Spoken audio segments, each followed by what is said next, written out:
to the first video of the Mark IV 1981 Yellow Classic Mini conversion.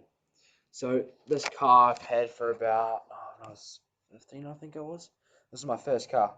I had it for about a year and a half now. I bought this car, one because I wanted a Mini, and also I sort of rushed into it a bit, but that's what it's like. I drove around with the original A Series 998 motor, and as I say, I was a bit tired, needed some repairs on it. It was going to cost me a few grand, and I'm like, oh, just hang on to it and look after it. It's actually down here in the corner somewhere, down here in the garage. I'm not going to dig it up because it'll take me forever to get it out. But yeah, so that's been taken out, and I will say the Mini's now been stripped. There's a few, I'm going to add a few clips into this where it's like and what it used to look like before I actually took it apart, so I'll show you there's a few photos now.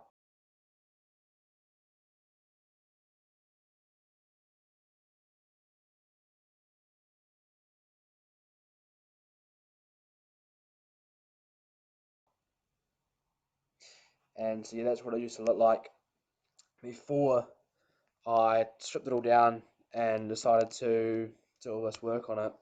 So this main reason, or the reason it became like this, is because we had, yeah, as you know, crap year 2020, COVID, all that sort of thing. People didn't have enough money and stuff because of COVID, and everything was going bad. I'm not going to exaggerate too much on this because everyone knows what it was like.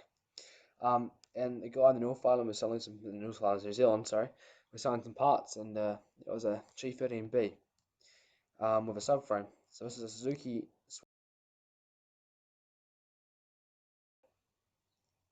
and what it basically is a 1.3 litre dual overhead cam, comes stock 5-speed gearbox. It's pretty sporty. It's like a 115 horsepower because it's the coldest version, which is another 15 horsepower more. And from a little 1.3, which I thought was, from stock, it's not bad amount of horsepower, especially for a Mini. So this is the engine here. I've already done a full rebuild on this engine, oversized 40 thou, and hopefully it's going to be cammed with BD10 cams. If you guys can see that, I can get a good angle on there. There we go. And there's a gearbox in there as well. So I did actually have some footage of that, of the engine being rebuilt and the gearbox being rebuilt, but my phone crashed and I had to get a new phone, so I've lost all the data and all the stuff for it, so I had nothing for it, so I can't really show you guys what I did. But basically I rebuilt it all from basically nothing. Got all machines nice and all that, and all cleaned up with a few friends. Dad helped me, a guy at the shop called Kevin helped me at his the Precision Regrinds, which is the shop I go to get my engines all done, and a person called Nathan over in Marlborough, which is close to where I live. He helped me with the gearbox, and his dad there, so that was really appreciative of them. And then this is a subframe here, which a guy in Wellington, New Zealand made for me. Sorry about that light. Wellington, New Zealand made for me, but I've had to edit the towers because the towers are made for a Mark 1, and I have a Mark 4 Mini, so it wouldn't have worked. So I'll show you that on picture. Screen now. There's a land over in the background. So there it is there. So I've just changed the towers on there. No, I've seam-molded all that around there, just to make it stronger, make sure it holds it. But I know it will because it's always going to push outwards.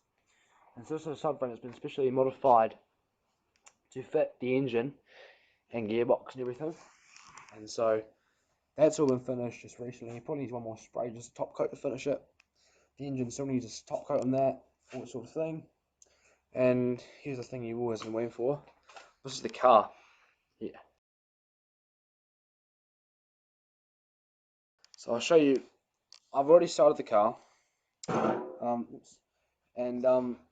already started taking it apart. I did a video of taking it apart because I thought that was not necessarily, and I didn't really think I'd done this channel until recently, so I haven't really got videos taking it apart. But what I've done so far, basically, I've stripped the whole inside, which I'll quickly show you guys. I've stripped basically all the parts, apart from the rear subframe and the rear boot and everything. So inside, apart from the fiberglass and the arches and steering wheel, there should be nothing in there. Yeah, as you guys can see, there's not much in there.